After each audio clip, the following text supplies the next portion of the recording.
Երբ նա կա, վադայսպաները մտան Պուլկովոյի աստղադիտարանի տնօրենի գրասենյակ, նրանք գտան փակ ծրար, կարմիր մոմով կնքված։ Այդ ծրարի վրա գրված էր. «Բացել միայն իմ մահից հետո»։ 30 տարի այդ փաստաթուղթը թաքցրել են պետական արխիվներում։ Ներսում եղել է ձեռագիր նամակ, որտեղ Վիկտոր Համբարձումյանը նկարագրում էր, թե ինչպես է մի գիշեր Ստալինը անձամբ զանգահարել իրեն ժամը 3-ին։ Այդ զրույցի ժամանակ դիկտատորը ասել է նրան մի բան, որը փոխել է ամեն ինչ։ Բայց ինչու էր այդ նամակը թաքցված։ Ով էր վախենում, որ ճշմարտությունը դուրս գա։ Եվ ամենակարևորը, ինչպես կարողացավ մի հայ աստղագետ խաղալ շախմատ մարդու հետ, ով ջարդել էր միլիոնավոր կյանքեր։ 1938 թվականին, երբ Մոսկվայի փողոցներում մարդիկ անհետանում էին գիշերվա մութի մեջ, երբ յուրաքանչյուր դռան թակոց կարող էր նշանակել վերջը, Վիկտոր Համբարձումյանը նստած էր Պուլկովոյի աստղադիտարանի գրասենյակում եւ հաշվարկներ էր անում։ Նրա սեղանին ընկած էին թղթեր, լի բանաձևերով, որոնք կարող էին բացատրել աստղերի ծնունդը։ Բայց այդ գիշեր նա չէր մտածում աստղերի մասին։ Նա մտածում էր այն մասին, որ 3 օր առաջ նրա ամենամոտ գործընկերը, պրոֆեսոր Նիկոլայ Կոզիրևը, տարվել էր սև MK մեքենայով եւ ոչ ոք չգիտեր ուր։ Աստղադիտարանի աշխատակիցները շշնջում էին, որ Կոզիրևին մեղադրել են ժողովրդի թշնամի լինելու մեջ, որովհետև նա համարձակվել էր քննարկել Էյնշտեյնի հալաբերականության տեսությունը որպես բուրժուական գիտություն։ Համբարձումյանը գիտեր, որ նա հաջորդն է ցուցակում։ Նրա աշխատանքները աստղային էվոլյուցիայի մասին չափազանց համարձակ էին, չափազանց նոր, չափազանց վտանգավոր այն ժամանակների համար, երբ նույնիսկ մտածելը կարող էր դառնալ հանցանք։ Գրասենյակի դուռը բացվեց առանց թակոցի։ 2 տղամարդ սև կաշվե բաճկոններով մտան ներս։ Նրանց աչքերը սառ էին, ինչպես Լենինգրադի ձմեռային երկինքը։ Մեկը դրեց սեղանին թուղթ, առանց ասելու բառ մի հատ։ Համբարձումյանը նայեց փաստաթղթին։ Դա կանչ էր հարցաքննության։ Վաղը, ժամը 10, մեծ տան ավանդական հասցեում, Լիտեյնի պողոտա, 46։ Այդ հասցեն բոլորը ճանաչում էին։ Այնտեղից շատերը չէին վերադառնում։ Սպաներից մեկը ասաց. Պատրաստ եղեք պատասխանել հարցերի ձեր հակասովետական գործունեության մասին։ Հետո նրանք հեռացան, թողնելով հետևում ծանր լռություն եւ ձմեռային գիշերի հոտը։ Համբարձումյանը նայեց պատուհանից դեպի աստղերը, որոնք նա ուսումնասիրել էր ամբողջ կյանքում։ Արդյոք սա էր վերջը։ Արդյոք նրա հայտնագործությունները կմնային անավարտ թղթերի կույտում, որոնք կայրեին ՆԿՎԴ-ի ստորգետնյա սենյակների վառարաններում։ Բայց Վիկտոր Համբարձումյանը չէր եղել սովորական մարդ։ Նա ծնվել էր 1911 թվականին Թիֆլիսում, հայ ազնվականի ընտանիքում, որտեղ գիտությունը եւ մշակույթը հարգվում էին ավելի քան ոսկին։ Նրա հայրը, Վիկտոր Համբարձումյան ավագը, եղել էր հայտնի փիլիսոփա եւ մտավորական, ով սովորեցրել էր որդուն, որ միտքը միշտ ավելի ուժեղ է, քան ցանկացած բռունցք։ Փոքր Վիկտորը դեռ 12 տարեկանում լուծում էր մաթեմատիկական խնդիրներ, որոնք համալսարանի ուսանողներին դժվարություն էին պատճառում։ 15 տարեկանում նա արդեն հրատարակել էր իր առաջին գիտական հոդվածը աստղագիտության մասին։ Լենինգրադի համալսարանում նրան անվանում էին հրաշք երեխա, բայց Համբարձումյանը չէր սիրում այդ անունը։ Նա ուզում էր, որ իրեն գնահատեն ոչ թե տարիքի, այլ գաղափարների համար։ Երբ նա ավարտեց համալսարանը 1930 թվականին, Սովետական միությունը արդեն սկսել էր իր ամենամութ շրջանը։ Ստալինը ամրապնդում էր իր իշխանությունը, ոչնչացնելով բոլորին, ովքեր կարող էին մտածել ինքնուրույն։ Գիտնականները հատկապես վտանգավոր էին համարվում, քանի որ նրանք ուներ գիտելիքներ, որոնք կարող էին հակասել պարտիայի գծին։ Բայց Համբարձումյանը շարունակեց աշխատել։ Նա մշակեց հեղափոխական տեսություն աստղային ասոցիացիաների մասին, ապացուցելով, որ աստղերը ծնվում են խմբերով, ոչ թե առանձին։ Այս տեսությունը տապալեց հին պատկերացումները եւ բացեց նոր հորիզոններ աստղագիտության մեջ։ Բայց Մոսկվայի գիտական հաստատությունները նայում էին նրան կասկածանքով։ Ո՞վ էր այս երիտասարդ հայը, որը համարձակվում էր մարտահրավեր նետել ընդունված ճշմարտություններին։ 1936 թվականին Համբարձումյանին հրավիրեցին Պուլկովոյի աստղադիտարան, աշխատելու աստղերի ֆիզիկայի բաժնում։ Սա էր Սովետական միության ամենահեղինակավոր աստղադիտարանը, տեղ, որտեղ աշխատում էին լավագույն միտքերը։ Բայց նույն տարում սկսվեց մեծ զտումը։ ՆԿՎԴԴ-ն սկսեց ձերբակալել գիտնականներին մեկը մյուսի հետևից։ Պուլկովոյի աստղադիտարանը դարձավ հատուկ թիրախ։ Մեղադրանքները անհեթեթ էին՝ գերմանական գեղտեսություն, ճապոնական դիվերսանտներ, տրոցկիստական կազմակերպություն։ Բայց ձերբակալությունները իրական էին։ Տնօրեն Բորիս Գերասիմովիչը տարվեց գիշերվա մեջ եւ գնդակահարվեց։ Նրա տեղակալը նույնպես։ Մեկ առ մեկ աստղադիտարանի լավագույն գիտնականները անհետանում էին։ Համբարձումյանը հասկանում էր, որ ժամանակը սպառվում է։ Նրա անունը արդեն հիշատակվում էր ՆԿՎԴ-ի նիստերում։ Նրան մեղադրում էին, որ նա շատ մոտ է եղել ձերբակալված գործընկերներին, որ նրա տեսությունները իդեալիստական են եւ հակասում են դիալեկտիկ մատերիալիզմին։ Մի օր նրան կանչեցին աստղադիտարանի պարտկոմի քարտուղարը։ Ճարպոտ մարդ, փոքրիկ աչքերով, որը երբեք չէր նայում ուղիղ աչքերի մեջ։ Քարտուղարը ասաց. «Ընկեր Համբարձումյան, մեզ հասել են ազդանշաններ, որ դուք պահպանում եք կապեր ժողովրդի թշնամիների հետ։ Խորհուրդ կտամ վերանայել ձեր դիրքորոշումները»։ Սա էր վերջին նախազգուշացումը։ Համբարձումյանը գիտեր, որ հաջորդ քայլը կլինի ձերբակալումը։ Բայց ինչ կարող էր անել մի գիտնական ընդդեմ ամբողջ պետական մեքենայի, որը ջարդում էր ամեն ինչ իր ճանապարհին։ Այդ գիշեր, երբ նա նստած էր գրասենյակում, ձեռքին ՆԿՎԴ-ի կանչը, Համբարձումյանը կայացրեց որոշում։ Նա չէր փախչի։ Նա չէր ստորագրի սուտ խոստովանություններ։ Նա կգնա հարցաքննության եւ կխաղա միակ խաղը, որը գիտեր՝ ճշմարտության խաղը։ Բայց ինչպես կարող էր ճշմարտությունը փրկել նրան այն տեղում, որտեղ ճշմարտությունը ինքնին էր հանցանք։ Նա վերցրեց մի թերթ թուղթ եւ սկսեց գրել նամակ։ Այդ նամակը նա կնքեց կարմիր մոմով եւ թողեց սեղանի դարակում, հրահանգով բացել միայն իր մահից հետո։ Ներսում նա նկարագրեց ամեն ինչ, ինչ պատահելու էր հաջորդ օրերին, կամ գուցե ամեն ինչ, ինչ նա հույս ուներ, որ չի պատահի։ Հաջորդ առավոտ, ժամը 9:30-ին Վիկտոր Համբարձումյանը մտավ մեծ տան մութ դարբնոցը Լիտեյնի պողոտայում։ Շենքը ներսից էր ավելի սարսափելի, քան դրսից։ Երկար միջանցքներ, մութ լամպերով, դռներ առանց համարների եւ լռություն, որը կոտրվում էր միայն հեռավոր աղաղակներով, որոնք գալիս էին ստորգետնյա սենյակներից։ Նրան տարան երրորդ հարկ, փոքրիկ սենյակ, որտեղ սեղանի ետևում նստած էր հարցաքննող մայոր Սերգեյ Բլոխինը։ Բլոխինը հայտնի էր որպես մարդ, ով երբեք չէր ժպտում, եւ ով կարող էր հարցաքննել մարդկանց 36 ժամ անընդմեջ, մինչև նրանք ստորագրեին ցանկացած բան։ Բլոխինը նայեց Համբարձումյանին եւ ասաց. «Նստեք»։ Համբարձումյանը նստեց։ Հարցաքննողը բացեց թղթապանակ եւ սկսեց կարդալ մեղադրանքները։ Դուք մեղադրվում եք հակասովետական գործունեության մեջ, կապերի պահպանման մեջ, ժողովրդի թշնամիների հետ եւ տարածման մեջ իդեալիստական սուտ տեսությունների, որոնք վնասում են սովետական գիտությանը։ Համբարձումյանը լսում էր լուր։ Հետո Բլոխինը հարցրեց. «Դուք ճանաչում եք ձեր մեղքը»։ Եվ այստեղ Համբարձումյանը արեց մի բան, որը ոչ ոք չէր սպասում։ Նա ասաց. «Ոչ։ Ոչ թե վախկոտ, ոչ թե ագրեսիվ, այլ հանգիստ, հստակ, ինչպես նա կպատասխաներ գիտական հարցի։ Ես չեմ ճանաչում, որովհետև ես չեմ կատարել ոչ մի հանցանք»։ Բլոխինի դեմ դուրս եկավ մի հսկայական հարված։ «Ահա, ինձ էլ մի հանցակի պատասխանը»։ Համբարձումյանը սիրահանվեց։ Դա նշան էր, որ գործը հասել էր շատ լավ գծակցում, այսինքն նրա համար էր կարևոր մարդկանց վստահելու եւ մեղադրանքների կատարման ժամանակ չպտտեց անձնական իրենից։ Հետո դա իր կամքի մեջ մեխանիզմ դարձավ, եւ մինչև նա ապագա հարձակման ժամանակ անընդհատ մնաց ապագայի մասին մտածելու։ Պտուղը հայտնի դարձավ եւ կազմեց կորուստ, միջին քաղաքացու հետ կապված։ Հենց այդ քաղաքացին հայտնեց իր մեղքը, մինչ դատարանը ներկայացներ հետեւյալ պատմություն՝ մեղադրուչ մի հանցանք։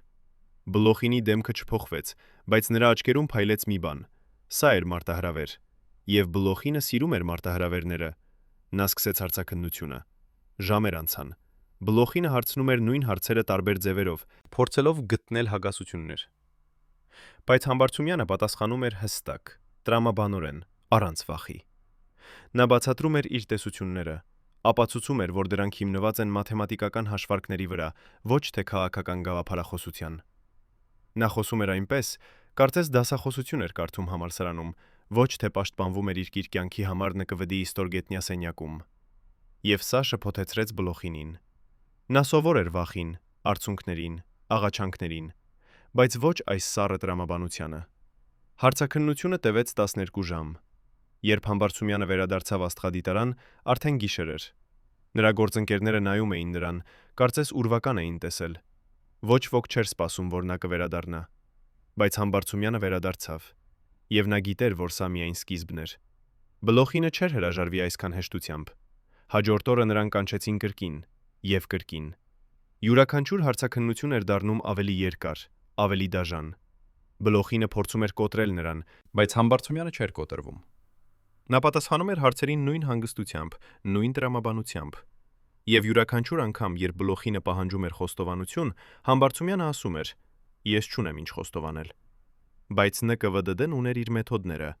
Երբ տրամաբանությունը չէր աշխատում, նրանք անցնում էին ճնշման։ Համբարձումյանին սկսեցին սպառնալ։ Նրան ասացին, որ նրա ընտանիքը կտուժի, եթե նա չստորագրի խոստովանությունը։ Նրան ցույց տվեցին ուրիշների խոստովանություններ, որտեղ նրա անունը հիշատակվում էր որպես գլխավոր կազմակերպիչ։ Նրան պահեցին անքուն գիշերներ, հարցաքննելով մինչև առավոտ։ Բայց Համբարձումյանը դիմանում էր։ Նրա միտքը, որը կարողացել է լուծել տիեզերքի խորհուրդները, այժմ աշխատում էր լուծելու ավելի դժվար հանելուկ, ինչպես գոյատևել այն համակարգում, որը ստեղծված էր ոչնչացնելու համար։ Եվ հետո, մի գիշեր, երբ Համբարձումյանը արդեն կորցրել էր հաշիվը, քանի օր է հարցաքննվում, պատահեց մի բան անսպասելի։ Բլոխինը մտավ հարցաքննության սենյակ եւ ասաց. «Դուք ազատ եք»։ Համբարձումյանը չհավատաց իր ականջներին։ «Ինչ»։ նա հարցրեց։ Բլոխինը կրկնեց. «Դուք կարող եք գնալ, գործը փակվել է»։ Համբարձումյանը ոտքի ելավ, դեռ չհասկանալով ինչ է տեղի ունեցել։ Նա հարցրեց. «Բայց ինչու»։ Բլոխինը նայեց նրան եւ առաջին անգամ նրա դեմքին երևաց մի բան, որը նման էր հարգանքի։ «Որովհետև ձեզ պաշտպանեց մեկը, ով ավելի ուժեղ է, քան ես»։ Համբարձումյանը ուզում էր հարցնել ով, բայց Բլոխինը արդեն դուրս էր գնացել սենյակից։ Համբարձումյանը դուրս եկավ մեծ տանից, դողդոջում ոտքերով։ Դրսում արևը ծակում էր Լենինգրադի Նևայի վրա։ Նա շնչեց խորը եւ զգաց, թե ինչպես է կյանքը վերադառնում իր մարմնի մեջ, բայց նա չգիտեր դեռ, որ իրական պատմությունը հենց այժմ էր սկսվում։ Ո՞վ էր այն մարդը, ով պաշտպանել էր նրան։ Ինչու էր Ստալինի մեքենան, որը ջարդում էր միլիոնավորներին, հանկարծ կանգ առել մի հայ գիտնականի առջև։ Եվ ամենակարևորը, ինչ գին էր նա վճարելու այդ փրկության համար։ Պատասխանները կգային շուտով, բայց այնպիսի ձևով, որը Համբարձումյանը երբեք չէր կարող պատկերացնել։ Երբ Վիկտոր Համբարձումյանը վերադարձավ Պուլկովոյի աստղադիտարան, նա գտավ իր գրասենյակը կնքված։ Դռան վրա կախված էր թուղթ։ Մուտքը արգելված է։ Աստղադիտարանի նոր տնօրենը, մարդ, ում Համբարձումյանը երբեք չէր տեսել նախկինում, ասաց նրան. «Ընկեր Համբարձումյան, ձեզ տեղափոխվել են այլ պաշտոն, դուք այլևս չեք աշխատի աստղերի ֆիզիկայի բաժնում»։ Սա էր ՆԿՎԴ-ի ոճը։ Նրանք չէին սպանում քեզ, բայց ոչնչացնում էին քո կյանքը կամաց-կամաց։ Համբարձումյանին նշանակեցին տեխնիկական օգնական պաշտոնում, աշխատանք, որը նշանակում էր թղթերի տեսեսակավորում եւ 5 գրքերի կարգավորում։ Սա էր նվաստացում մարդու համար, ով հենց նոր հեղափոխություն էր սարքել աստղագիտության մեջ։ Բայց Համբարձումյանը չհիասթափվեց։ Նա շարունակեց աշխատել, գիշերները, երբ բոլորը քնած էին։ Նա գաղտնի վերցնում էր հեռադիտակի ժամանակ եւ դիտարկում աստղերը, գրանցում տվյալներ, մշակում տեսություննուններ։ Նրա գործընկերները, ովքեր մնացել էին ազատ, օգնում էին նրան թաքուն։ Նրանք բերում էին նրան գիտական ամսագրեր արտերկրից, փոխանցում էին նորություններ միջազգային կոնֆերանսներից։ Համբարձումյանը դարձավ ստվերային գիտնական, մարդ, ով գոյություն ուներ պաշտոնական ցուցակներում, բայց իրական աշխատանքը կատարում էր գիշերվա ծածկույթի տակ։ Եվ այդ ժամանակ նա արեց իր ամենակարևոր հայտնագործությունը։ 1939 թվականին Համբարձումյանը հրատարակեց հոդված, որը փոխեց աստղագիտությունը ընդմիշտ։ Նա ապացուցեց, որ աստղերը ծնվում են խմբերով, այսպես կոչված աստղային ասոցիացիաներում, եւ որ այդ ասոցիացիաները, ցիացիաները, ապրում են միայն մի քանի միլիոն տարի, տիեզերական ժամանակի չափով շատ կարճ ժամանակ։ Սա նշանակում էր, որ աստղերի ծնունդը շարունակական պրոցես է, ոչ թե միանգամյա իրադարձություն տիեզերքի մի սկզբում։ Այս տեսությունը հակասում էր բոլոր ընդունված մոդելներին եւ բացում էր նոր դաշտ հետազոտությունների համար։ Արևմտյան աստղագետները անմիջապես ճանաչեցին նրա աշխատանքի կարևորությունը։ Համբարձումյանի անունը սկսեց հայտնվել ամենահեղինակավոր գիտական ամսագրերում։ Բայց Սովետական Միությունում նրան դեռ պահում էին տեխնիկական օգնական պաշտոնում։ Պատճառը պարզ էր։ Համբարձումյանը հայ էր, եւ Մոսկվայի գիտական հաստատությունները չէին ուզում ընդունել, որ ազգային փոքրամասնության ներկայացուցիչը կարող է լինել ավելի խելացի, քան ռուս գիտնականները։ Բացի այդ, նրա անցյալը ՆԿՎԴ-ի հետ դարձրել էր նրան անվստահելի տարր։ Նույնիսկ եթե նրան չէին ձերբակալել, նրա անունը մնում էր մութ ցուցակում։ Համբարձումյանը հասկանում էր, որ նա երբեք չի կարողանա առաջ շարժվել Լենինգրադում։ Նրան պետք էր փախչել, բայց ուր։ Եվ հետո նա ստացավ նամակ, որը փոխեց ամեն ինչ։ Նամակը եկավ Երևանից։ Այն ստորագրված էր Հայաստանի գիտությունների ակադեմիայի նախագահի կողմից։ Նրանք առաջարկում էին Համբարձումյանին գալ Երևան եւ ստեղծել նոր աստղադիտարան Բյուրականում, փոքրիկ գյուղում Արագածի լեռան լանջերին։ Սա էր անհավատալի առաջարկ։ Համբարձումյանը կստանար ամբողջական ազատություն, կառուցելու աստղադիտարան իր տեսլականի համաձայն, ընտրելու իր թիմը, որոշելու հետազոտությունների ուղղությունը։ Բայց կար մի խնդիր։ Հայաստանը էր Սովետական Միության ամենաբնակավայրերից մեկը, հեռու Մոսկվայից եւ Լենինգրադից, հեռու գիտության կենտրոններից։ Եթե Համբարձումյանը գնար այնտեղ, նա կմեկուսանար։ Նա կդառնար անտեսանելի միջազգային գիտական համայնքի համար։ Կամ գուցե հենց դա էր նրա փրկությունը։ Համբարձումյանը որոշեց ռիսկի գնալ։ 1940 թվականին, հենց նախքան Երկրորդ համաշխարհային պատերազմի սկիզբը, նա տեղափոխվեց Երևան։ Բյուրականը այն ժամանակ էր ընդամենը մի քանի տուն, ցրված լեռան լանջին։ Չկար էլեկտրականություն, չկար ճանապարհ, Չկար ոչինչ։ Բայց Համբարձումյանը տեսավ ոչ թե այն, ինչ կար, այլ այն, ինչ կարող էր լինել։ Նա տեսավ աստղադիտարան, կառուցված 2000 մետր բարձրության վրա, հեռու քաղաքների լույսերից, որոնք դարձնում էին Համբարձումը տարածումից անցյալին էլ ավելի անօրինելի։ Այն գլուխ ուղղված էր գլխարկի վրա, որն այն էր, որ դրում էր սերունդների մասնագիտական տրամբահակակների լույսերից, որտեղ երկինքը այնքան մաքուր էր, որ կարող էիր տեսնել ծիր ճանապարհի յուրաքանչյուր աստղ։ Նա տեսավ լաբորատորիաներ, հեռադիտակներ, գիտնականների թիմ, որը կփոխեր աշխարհի պատկերացումները տիեզերքի մասին։ Բայց պատերազմը ամեն ինչ դադարեցրեց։ Երբ Գերմանիան հարձակվեց Սովետական Միության վրա 1941 թվականի հունիսի 22-ին, Բյուրականի աստղադիտարանի կառուցումը կասեցվեց։ Բոլոր ռեսուրսները ուղղվեցին ռազմական արդյունաբերությանը։ Համբարձումյանին առաջարկեցին աշխատել ռազմական նախագծերում, օպտիկայի եւ բալիստիկայի բնագավառում։ Նա համաձայնեց, բայց միայն պայմանով, որ պատերազմից հետո նրան թույլ կտան շարունակել աստղադիտարանի կառուցումը։ Պատերազմի տարիներին Համբարձումյանը աշխատեց Երևանի համալսարանում, դասավանդեց ֆիզիկա եւ աստղագիտություն եւ միաժամանակ մշակեց օպտիկական սարքեր Կարմիր բանակի համար։ Նրա հաշվարկները օգնեցին բարելավել հրետանու ճշգրտությունը եւ ստեղծել նոր տեսակի հեռադիտակներ ռազմական նպատակների համար։ Բայց նույնիսկ պատերազմի ահասարսուր տարիներին Համբարձումյանը չդադարեցրեց մտածել աստղերի մասին։ Գիշերները, երբ Երևանը մութ էր, պատերազմական պարգևատրման պատճառով նա բարձրանում էր տանիքը եւ նայում դեպի երկինք։ Նա տեսնում էր նույն աստղերը, որոնք տեսել էր Լենինգրադում, բայց այստեղ, Հայաստանի լեռներում, դրանք թվում էին ավելի մոտ, ավելի իրական։ Եվ նա գիտեր, որ մի օր, երբ պատերազմը կավարտվի, նա կվերադառնա իր իսկական աշխատանքին։ Նա կստեղծի աստղադիտարան, որը կդառնա լավագույնը աշխարհում։ Բայց նա չգիտեր դեռ, որ նրա ամենամեծ մարտահրավերը չէր լինի գիտությունը, այլ քաղաքականությունը։ 1945 թվականին պատերազմը ավարտվեց։ Սովետական Միությունը հաղթեց, բայց գինը սարսափելի էր։ 27 միլիոն մարդ մեռավ։ Երկիրը ավերված էր։ Բայց Ստալինը չէր մտածում վերականգնման մասին, նա մտածում էր նոր զտումների մասին։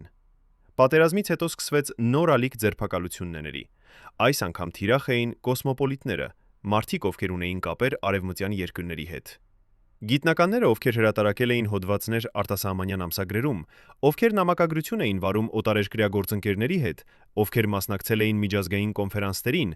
բոլորը դարձան կասկածելի։ Եվ Համբարձումյանը հենց այդպիսին էր։ 1948 թվականին Համբարձումյանը ստացավ հրավեր մասնակցել միջազգային աստղագիտական կոնֆերանսին Փարիզում։ Սա էր հսկայական պատիվ։ Բայց Մոսկվայի իշխանությունները մերժեցին նրա ուղևորության թույլտվությունը։ Ությունը պատճառը չբացատրվեց, բայց Համբարձումյանը հասկանում էր, նրան չէին վստահում։ Նրանք վախենում էին, որ նա կմնա արևմտում, կխոսի Սովետական Միության մասին, կբացահայտի գաղտնիքներ։ Համբարձումյանը զայրացավ, բայց ոչինչ չկարողեր անել։ Նա էր բանտարկված ոչ թե բանտում, այլ սեփական երկրում։ Նա կարող էր ուսումնասիրել տիեզերքը, բայց չէր կարող լքել Սովետական Միությունը։ Բայց հետո պատահեց մի բան, որը փոխեց ամեն ինչ։ 1949 թվականի մի գիշեր, ժամը 3-ին, Համբարձումյանի տան հեռախոսը զանգեց։ Նա արթնացավ եւ վերցրեց ականջակալը։ Մյուս ծայրում ձայնը ասաց. «Սպասեք, ընկեր Համբարձումյան, ձեզ հետ կխոսի ընկեր Ստալինը»։ Համբարձումյանի սիրտը կանգ առավ։ Ստալինը։ Ինչու էր Ստալինը զանգահարում նրան ժամը 3-ին գիշերը։ Մի քանի վայրկյան լռություն, հետո նա լսեց ձայնը, որը ճանաչում էր ռադիոյից, դանդաղ, ծանր, վրացական առոգանությամբ։ «Ընկեր Համբարձումյան», ասաց Ստալինը, «ես լսել եմ ձեր աշխատանքի մասին։ Ասում են, որ դուք խելացի մարդ եք»։ Համբարձումյանը չգիտեր ինչ պատասխանել։ Նա ասաց. «Շնորհակալություն, ընկեր Ստալին»։ Ստալինը շարունակեց. «Ես ուզում եմ հարցնել ձեզ մի բան։ Դուք կարող եք ապացուցել, որ Աստված գոյություն չունի»։ Սա էր ծուղակ։ Համբարձումյանը հասկանում էր դա։ Եթե նա ասեր այո, նա կդառնար Ստալինի քարոզչական գործիքը։ Եթե նա ասեր ոչ, նա կմեղադրվեր կրոնական հակասովետականության մեջ։ Բայց Համբարձումյանը ընտրեց երրորդ ճանապարհը։ Նա ասաց. «Ընկեր Ստալին, գիտությունը չի զբաղվում Աստծո գոյության կամ չգոյության ապացուցմամբ։ Գիտությունը ուսումնասիրում է բնությունը եւ փորձում է հասկանալ նրա օրենքները։ Աստծո հարցը փիլիսոփայության եւ հավատքի հարց է, ոչ թե ֆիզիկայի»։ Լռություն։ Համբարձումյանը սպասում էր պայթյունին, բայց փոխարենը նա լսեց մի բան անսպասելի։ Ստալինը ծիծաղեց։ Դա էր կարճ, չոր ծիծաղ, բայց դա էր ծիծաղ։ «Լավ պատասխան», ասաց Ստալինը։ «Դուք խելացի մարդ եք, ընկեր Համբարձումյան։ Շարունակեք ձեր աշխատանքը»։ Եվ հեռախոսը անջատվեց։ Համբարձումյանը նստեց մահճակալի եզրին, դողդոջուն ձեռքերով։ Ինչ էր նոր պատահել։ Ինչու էր Ստալինը զանգահարել նրան։ Ինչ էր այդ հարցը Աստծո մասին։ Նա երբեք չիմացավ իրական պատճառը, բայց մի բան հստակ էր։ Այդ զրույցից հետո Համբարձումյանի կյանքը փոխվեց։ Նրան այլևս չխանգարեցին։ Նրան թույլ տվեցին շարունակել Բյուրականի աստղադիտարանի կառուցումը։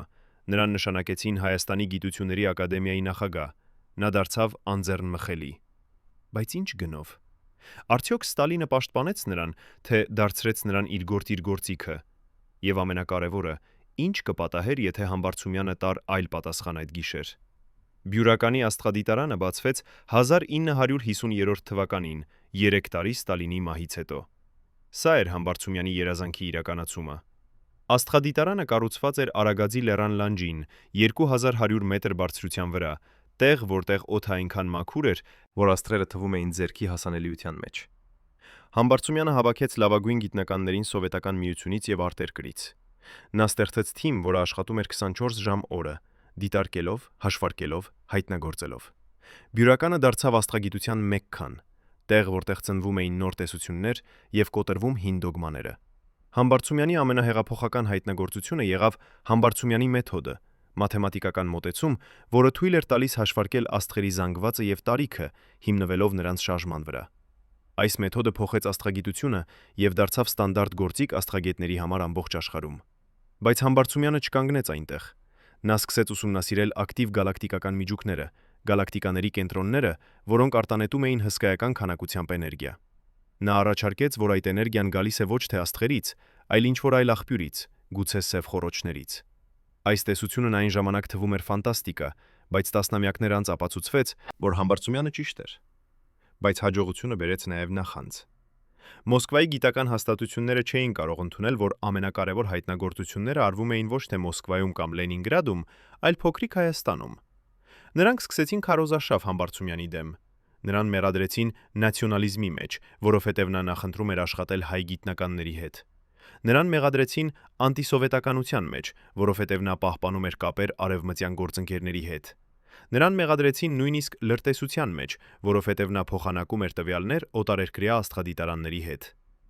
1958 թվականին Համբարձումյանին կանչեցին Մոսկվա, բացատրություններ տալու կենտրոնական կոմիտեում։ Սա էր վտանգավոր նշան։ Նույնիսկ Ստալինի մահից հետո ԿՊՍՍ-ի կենտրոնական կոմիտեն ուներ ուժ ոչնչացնելու ցանկացած մարդու կարիերան։ Համբարձումյանը գիտեր, որ նա պետք է լինի զգույշ։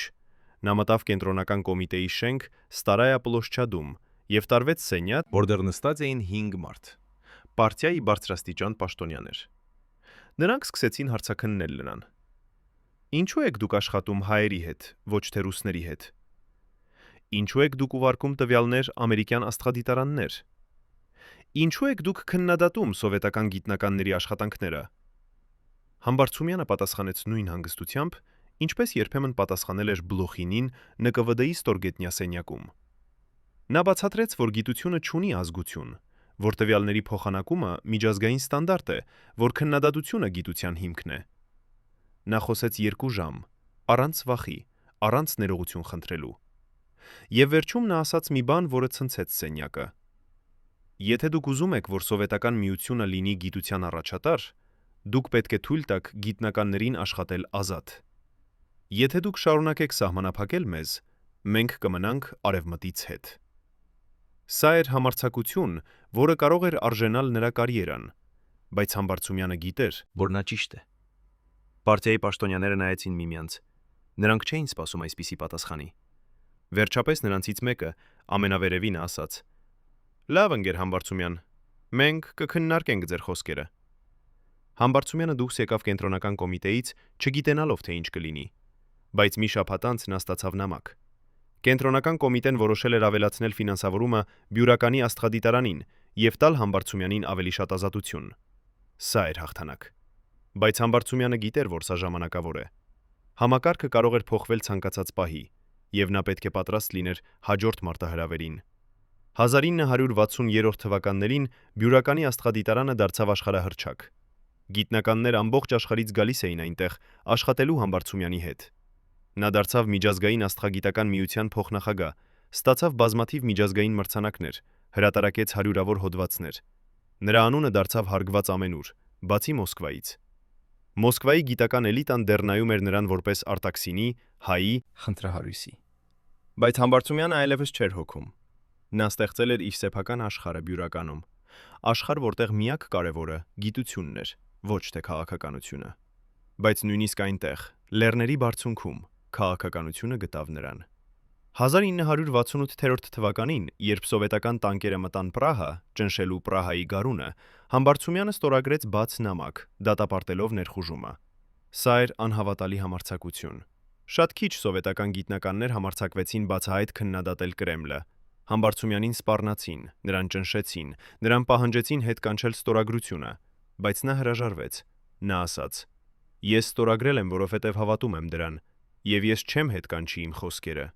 Սա կարող էր ավարտվել նրա կարիերայի ավերածությամբ, բայց Համբարձումյանը արդեն այնքան հայտնի էր միջազգային մակարդակով, որ Կրեմլը չէր համարձակվում դիպչել նրան։ Նրան պարզապես անտեսեցին, հեռացրին պաշտոնական միջոցառումներից, չհրավիրեցին Մոսկվա։ Բայց Համբարձումյանը շարունակեց աշխատել։ 1970-րդ թվականներին Համբարձումյանը արդեն էր ծերացել։ Նրա մազերը սպիտակել էին, նրա ձեռքերը դողում էին, բայց նրա միտքը դեռ սուր էր։ Նա շարունակում էր հրատարակել հոդվածներ, ղեկավարել Բյուրականի աստղադիտարանը, դասավանդել Երևանի համալսարանում։ Նրա ուսանողները պատմում էին, որ նա կարող էր դասախոսել 3 ժամ անընդմեջ, առանց նոթերի, առանց դադարի, լցնելով սենյակը գաղափարներով եւ հիացմունքով։ Նա սովորեցրեց նոր սերնդի հայ աստղագետների, ովքեր շարունակեցին նրա աշխատանքը եւ տարածեցին Բյուրականի համբավը ամբողջ աշխարհում։ Բայց Համբարձումյանը երբեք չմոռացավ այն գիշերը, երբ Ստալինը զանգահարեց նրան։ Նա երբեք չխոսեց դրա մասին հրապարակայնորեն, բայց նա գրեց դրա մասին այդ նամակում, կնքված կարմիր մոմով։ Նամակում նա նկարագրեց ամբողջ զրույցը, բառ առ բառ։ Նա նկարագրեց նաև իր մտքերը այդ պահին, վախը, շփոթությունը եւ հետո հասկացողությունը։ Նա հասկացավ, որ Ստալինը զանգահարել էր նրան ոչ թե որովհետև հետաքրքրված էր Աստծո գոյությամբ, այլ որովհետև ուզում էր փորձել նրան։ Ստալինը ուզում էր տեսնել, արդյոք Համբարձումյանը վախենում է, արդյոք նա կկորցնի իր սկզբունքները վախի դիմաց։ Եվ երբ Համբարձումյանը տվեց այդ պատասխանը, ազնիվ, խելացի, անվախ, Ստալինը հասկացավ, որ այս մարդը տարբեր է։ Այս մարդը չի կարող կոտրվել։ Եվ գուցե հենց դրա համար Ստալինը որոշեց պաշտպանել նրան։ Բայց արդյոք դա իսկապես պաշտպանություն էր, թե դա էր ավելի բարդ խաղ։ Արդյոք Ստալինը օգտագործեց Համբարձումյանին որպես օրինակ, ցույց տալու, որ նույնիսկ ազգային փոքրամասնությունները կարող են հաջողության հասնել Սովետական Միությունում։ Արդյոք Համբարձումյանը դարձավ քարոզչական գործիք առանց իմանալու։ Այս հարցերը տանջում էին նրան մինչև վերջ, եւ նա գրեց դրանք այդ նամակում, հույս ունենալով, որ մի օր, երբ ճշմարտությունը կարող է ասվել առանց վախի, ինչ որ մեկը կկարդա դրանք եւ կհասկանա, թե ինչպես է մի մարդ գոյատևել համակարգում, որը ստեղծված էր ոչնչացնելու համար։ Ինչպես է ինտելեկտը հաղթել բռնությանը։ Ինչպես է մի հայ գիտնականը խաղացել շախմատ դիկտատորի հետ եւ շահեց։ Երևանի համալսարանի արխիվում, որը տասնամյակներ փակ էր հասարակության համար, պահվում էր մի ծրար, կապված սև ժապավենով։ Ներսում եղել են 17 նամակ, որոնք գրել էր Վիկտոր Համբարձումյանի ամենամոտ ուսանողը Մարգարիտ Մասևիչը, ռուս աստղագետուհին, ով հետագայում դարձավ Մոսկվայի աստղադիտարանի տնօրեն։ Այդ նամակներում Մասևիչը նկարագրում էր, թե ինչպես է Համբարձումյանը 1951 թվականին փրկել իր կյանքը, թաքցնելով նրան Բյուրականում երբ ՆԿՎԴՆ փնտրում էր նրան Մոսկվայում։ Նամակներից մեկում նա գրել էր. «Վիկտոր Համազասպի գրասենյակի գրպանում ես գտա փոքրիկ տետր, որտեղ նա վարում էր ցուցակ, բոլոր այն մարդկանց անուններով, ում նա փրկել էր։ Այնտեղ եղել են 23 անուն, 23 գիտնական, ում նա տվել էր գիտնական, ում նա տվել էր աշխատանք բյուրականում, երբ Մոսկվան ուզում էր ոչնչացնել նրանց»։ Բայց ամենաշոկային մասը եղել է վերջին նախադասությունը։ Նա երբեք չխոսեց դրա մասին։ Նա վախենում էր, որ եթե իշխանությունները իմանան, նրանք կվերադառնան եւ կավարտեն այն, ինչ սկսել էին։ Ինչու էր Համբարձումյանը ռիսկի դնում իր կյանքը փրկելու ուրիշներին։ Ինչ էր նա իմանում, որ մենք չգիտենք։ Եվ ով էին այդ 23 մարդիկ, ում անուններն այնքան վտանգավոր էին, որ պետք է թաքցնել տասնամյակներ։ 1951 թվականը եղավ ամենավտանգավոր տարին Համբարձումյանի կյանքում, նույնիսկ ավելի վտանգավոր, քան 1938-ը, երբ նրան հարձակնեց Բլոխինը։ Ստալինը դեռ կենդանի էր, բայց նրա պարանոյան հասել էր գագաթնակետի։ Նա տեսնում էր թշնամիներ ամենուր, իր բժիշկների մեջ, իր պահակների մեջ, նույնիսկ իր ամենամոտ ընկերների մեջ։ Սկսվեց բժիշկների գործը։ Մեղադրանք, որ խումբ բժիշկներ, հիմնականում հրեաներ, փորձել են թունավորել սովետական առաջնորդներին։ Հարյուրավոր բժիշկներ ձերբակալվեցին, տանջվեցին, գնդագարվեցին։ Բայց սա էր միայն սկիզբը։ Ստալինը պլանավորում էր նոր զտում, այս անգամ ուղղված կոսմոպոլիտների եւ ազգայնականների դեմ։ Թիրախում էին հրեաները, հայերը, վրացիները, բոլորը, ովքեր չէին ռուսներ։ Համբարձումյանը լսեց այս լուրերը Մոսկվայից եւ հասկացավ, որ փոթորիկը մոտենում է։ Նա գիտեր, որ նրա դիրքը որպես Հայաստանի գիտությունների ակադեմիայի նախագահ չէր պաշտպանի նրան, եթե Ստալինը որոշեր հարձակվել։ Բայց Համբարձումյանը մտածում էր ոչ թե իր մասին, այլ իր գործընկերների մասին։ Բյուրականի աստղադիտարանում աշխատում էին տասնյակ գիտնականներ, ում անցյալը կարող էր դառնալ մահավճիռ։ Կային հրեա ֆիզիկոսներ, ովքեր փախել էին Մոսկվայից, կային գերմանացի ռազմագերիներ, ում Համբարձումյանը վերցրել էր աշխատանքի պատերազմից հետո։ Կային նույնիսկ նախկին ժողովրդի թշնամիների ազգականներ։ Եթե ՆԿՎԴ գար բյուրական, նրանք բոլորը կանհետանային։ Համբարձումյանը կայացրեց որոշում, որը կարող էր արժենալ նրա կյանքը։ Նա սկսեց ստեղծել անտեսանելի ցանց, համակարգ, որը թույլ կտար նրան թաքցնել մարդկանց, եթե վտանգը գար։ Նա կապվեց Հայաստանի պարտիայի առաջնորդների հետ, ում նա ճանաչում էր դեռ համալսարանական տարիներից։ Նա բացատրեց նրանց, որ բյուրականի աստղադիտարանը ազգային հպարտության խորհրդանիշ է, եւ որ ցանկացած հարձակում դրա վրա կվնասի Հայաստանի հեղինակությանը։ Նա համոզեց նրանց, որ նրանք պետք է պաշտպանեն աստղադիտարանը եւ նրա աշխատակիցներին, ցանկացած գնով։ Եվ նրանք համաձայնեցին։ Ոչ թե որովհետեւ նրանք հավատում էին գիտությանը, այլ որովհետեւ նրանք հասկանում էին քաղաքականությունը։ Բյուրականը տալիս էր Հայաստանին միջազգային ճանաչում, եւ դա էր ավելի արժեքավոր, քան ցանկացած իդեոլոգիա։ Բայց Համբարձումյանը չկանգնեց այնտեղ։ Նա սկսեց մաքրել իր աշխատակիցների անցյալը։ Նա ստեղծեց կեղծ փաստաթղթեր, որոնք ապացուցում էին, որ նրանք միշտ եղել են հավատարիմ սովետական քաղաքացիներ։ Նա գրեց երաշխավորագրեր, որտեղ հավաստիացնում էր, որ նրանք երբեք չեն եղել կապված ժողովրդի թշնամիների հետ։ Նա նույնիսկ փոխեց որոշ անուններ աշխատանքային գրքույկներում, թաքցնելու նրանց ազգությունը։ Սա էր վտանգավոր խաղ։ Եթե ՆԿՎԴ բացահայտեր կեղծիքը, Համբարձումյանը ինքը կդառնար ժողովրդի թշնամի, բայց նա չուներ ընտրություն։ Նա տեսել էր չափազանց շատ մարդկանց անհետանալ, պարզապես որովհետև նրանց անունը սխալ էր, կամ նրանց ազգությունը սխալ էր, կամ նրանք ճանաչում էին սխալ մարդկանց։ 1952 թվականի փետրվարին Համբարձումյանը ստացավ հեռագիր Մոսկվայից։ Նրան պահանջում էին անմիջապես ներկայանալ Գիտությունների ակադեմիայի նախագահի նախագահությանը կարևոր հարցերի քննարկման համար։ Համբարձումյանը գիտեր, որ սա կարող էր լինել ծուղակ։ Բազմաթիվ գիտնականներ էին ստացել նման հրավերներ եւ երբեք չէին վերադարձել, բայց նա չէր կարող մերժել։ Մերժելը նշանակում էր ընդունել մեղքը։ Նա վերցրեց ինքնաթիռը դեպի Մոսկվա, չգիտենալով թե արդյոք կվերադառնա։ Նրա կինը, Վերան, ուղեկցեց նրան օդանավակայան։ Նա չլաց, չավաճեց նրան չգնալ։ Նա պարզապես ասաց. «Վերադարձիր»։ Եվ Համբարձումյանը խոստացավ, որ կվերադառնա։ Մոսկվայում Համբարձումյանին տարան Գիտությունների ակադեմիայի շենք, Լենինսկի պրոսպեկտում։ Նրան ընդունեց ակադեմիայի նախագահը Սերգեյ Վավիլովը, հայտնի ֆիզիկոս, ով ինքը վերապրել էր զտումները։ Վավիլովը նայեց Համբարձումյանին եւ ասաց. «Ընկեր Համբարձումյան, մեզ հասել են լուրեր, որ բյուրականի աստղադիտարանում աշխատում են անձինք կասկածելի անցյալով։ Մենք պետք է ստուգենք այդ տեղեկությունները։ Համբարձումյանի սիրտը սառեց։ Ուրեմն նրանք գիտեին։ Ինչ որ մեկը զեկուցել էր, բայց ով։ Ով էր այն դավաճանը, ով վաճառել էր իր գործընկերներին։ Համբարձումյանը պատասխանեց հանգիստ, թեև ներսում նա վախենում էր։ Ընկեր Վավիլով, Բյուրականի աստղադիտարանում աշխատում են լավագույն գիտնականները Սովետական Միությունից։ Նրանց բոլորի անցյալը ստուգված է եւ հաստատված է Հայաստանի պարտիայի կողմից։ Եթե դուք ունեք կոնկրետ մեղադրանքներ, Ես պատրաստ եմ պատասխանել դրանց։ Վավիլովը բացեց թղթապանակ եւ սկսեց կարդալ անուններ։ Յուրաքանչյուր անուն էր հարված Համբարձումյանի սրտին։ Դրանք էին նրա լավագույն մարդիկ, նրանք ում նա փրկել էր, ում նա վստահում էր։ Վավիլովը հարցրեց. Ինչու եք դուք աշխատեցրել այս մարդկանց գիտենալով նրանց անցյալը։ Եվ Համբարձումյանը տվեց պատասխան, որը փրկեց նրանց բոլորին։ Որովհետև նրանք լավագույն գիտնականներն են, ասաց Համբարձումյանը, որովհետև գիտությունը չի նայում անցյալին, այլ ապագային, որովհետև Սովետական Միությունը պետք է օգտագործի յուրաքանչյուր տաղանդավոր միտք, եթե ուզում է հաղթել արևմուտը։ Եթե մենք շարունակենք ոչնչացնել մեր լավագույն մարդկանց կասկածների հիման վրա, մենք կպարտվենք։ Ոչ թե Ամերիկային, այլ մեր սեփական վախին։ Սա էր ռիսկային խոսք։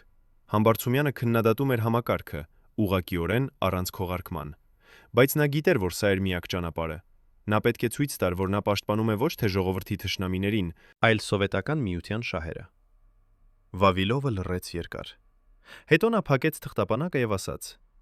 Լավ, ընկեր Համբարձումյան։ Ես կհաղորդեմ ձեր դիրքորոշումը վերևին, բայց զգույշ եղեք։ Ոչ բոլորը կիսում են ձեր տեսակետը։ Համբարձումյանը հասկացավ, որ սա էր նախազգուշացում։ Վավիլովը փորձում էր պաշտպանել նրան, բայց նա չէր կարող երաշխավորել անվտանգությունը։ Համբարձումյանը դուրս եկավ Գիտությունների ակադեմիայից եւ անմիջապես գնաց հեռախոսային խցիկ։ Նա զանգահարեց Երևան իր տեղակալին եւ ասաց միայն երկու բառ. Սկսեք պլան B։ Սա էր ծածկագիր, որը նրանք պայմանավորել էին նախապես։ Պլան B նշանակում էր անմիջապես ոչնչացնել բոլոր փաստաթղթերը, որոնք կարող էին վտանգավոր լինել, փոխել աշխատանքային գրքույկները եւ պատրաստել անտեսանելի ցանցը, եթե ՆԿՎԴ գար։ Համբարձումյանը մնաց Մոսկվայում 3 օր, սպասելով որոշմանը։ Այդ 3 օրը եղան ամենաերկար օրերը նրա կյանքում։ Նա չէր քնում, չէր ուտում, միայն քայլում էր հյուրանոցի սենյակում եւ մտածում։ Նա մտածում էր այն 23 մարդկանց մասին, ում նա փրկել էր։ Նա մտածում էր իր ընտանիքի մասին, իր կնոջ, իր երեխաների մասին։ Նա մտածում էր Բյուրականի մասին, աստղադիտարանի, որը նա կառուցել էր իր ձեռքերով։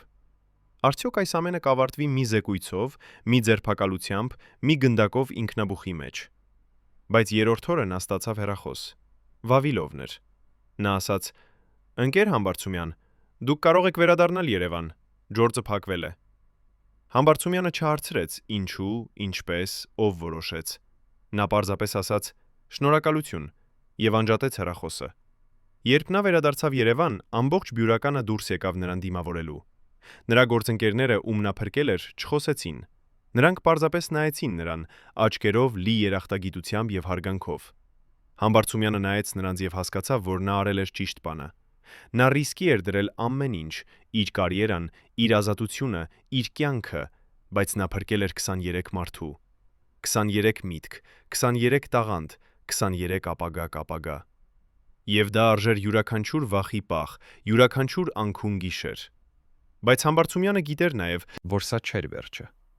Համակարգը չէր մոռանում։ Համակարգը միշտ վերադառնում էր։ Եվ նա պետք է պատրաստ լիներ հաջորդ մարտահրավերին։ Բայց այժմ նա գիտեր, որ նա ոչ միայն չէր մենակ։ Նա ուներ թիմ, ում նա կարող էր վստահել։ Եվ միասին նրանք կարող էին դիմակայել ցանկացած փոթորկի։ 1952 թվականի մարտի 5-ին ժամը 9:35-ին երեկոյան Մոսկվայի ռադիոն հայտարարեց, որ Իոսիֆ Ստալինը մահացել է։ Ամբողջ Սովետական Միությունը սառեց։ Մարդիկ լացում էին փողոցներում, ոմանք իսկական արցունքներով, ոմանք վախից։ Բայց Բյուրականի աստղադիտարանում, երբ լուրը հասավ, Վիկտոր Համբարձումյանը նստած էր իր գրասենյակում եւ նայում դեպի աստղերը։ Նրա դեմքը անշարժ էր, նրա աչքերը չէին արտահայտում ոչինչ։ Նրա օգնականը մտավ եւ ասաց. Վիկտոր, համազասպի, Ստալինը մեռավ։ Համբարձումյանը շարունակեց նայել դեպի աստղերը եւ ասաց միայն. Աստղերը չեն մեռնում, նրանք փոխակերպվում են։ Սա էր ամենը, ինչ նա ասաց այդ գիշեր։ Բայց նրա գործընկերները, ովքեր ճանաչում էին նրան, հասկացան, թե ինչ նշանակում էր այդ լռությունը։ Դա էր ազատագրման լռություն, բայց նաև անորոշության լռություն։ Ստալինը մեռավ, բայց ինչ կգար նրա փոխարեն։ Ստալինի մահից հետո Սովետական Միությունը մտավ նոր շրջան՝ Խրուշչովի ձնհալը։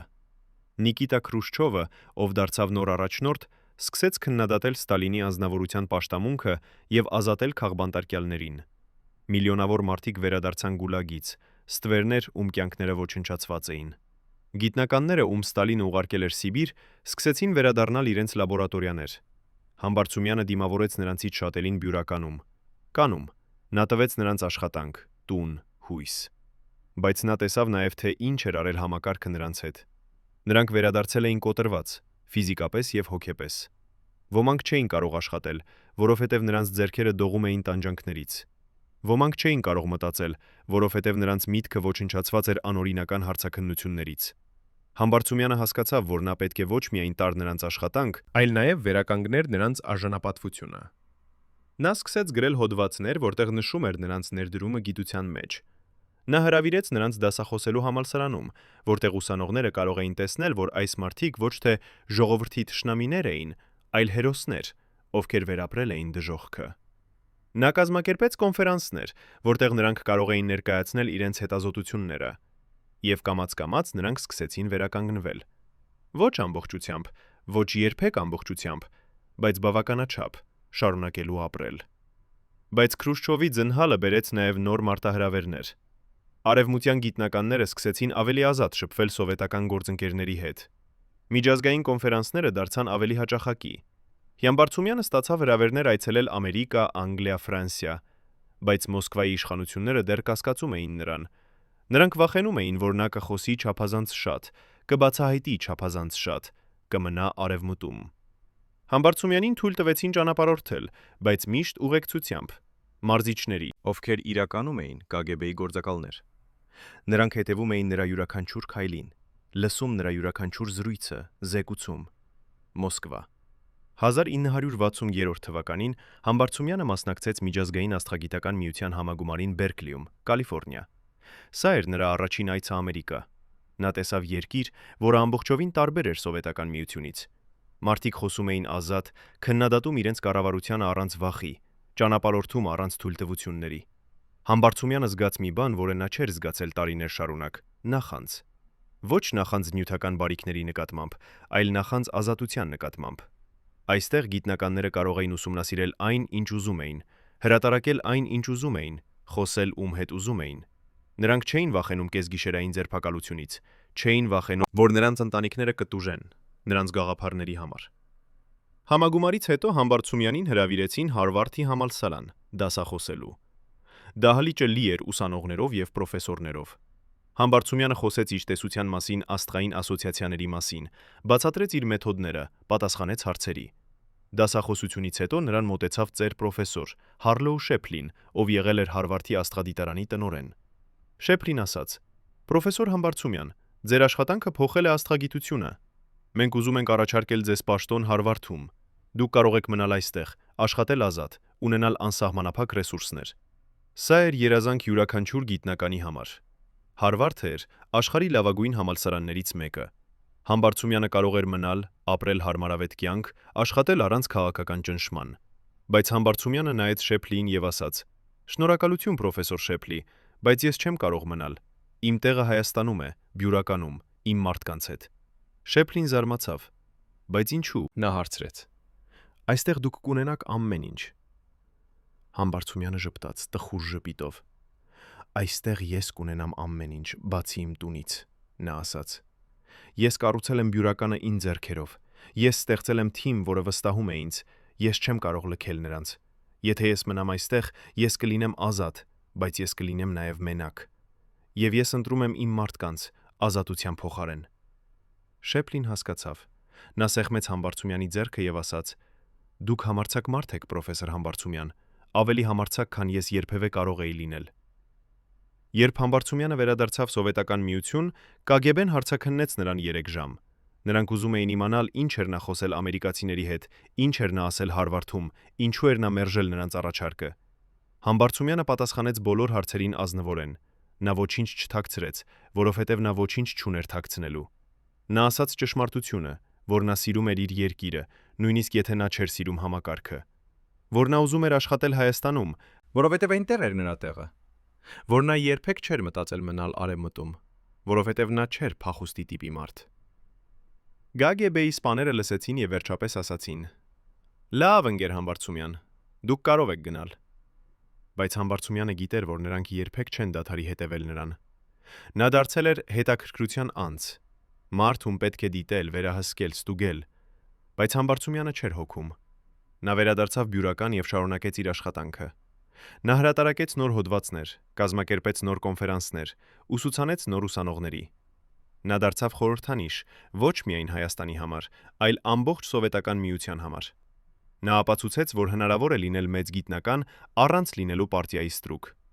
որ հնարավոր է պաշտպանել սկզբունքները առանց կորցնելու կյանքը, որ հնարավոր է խաղալ համակարգի դեմ եւ հաղթել։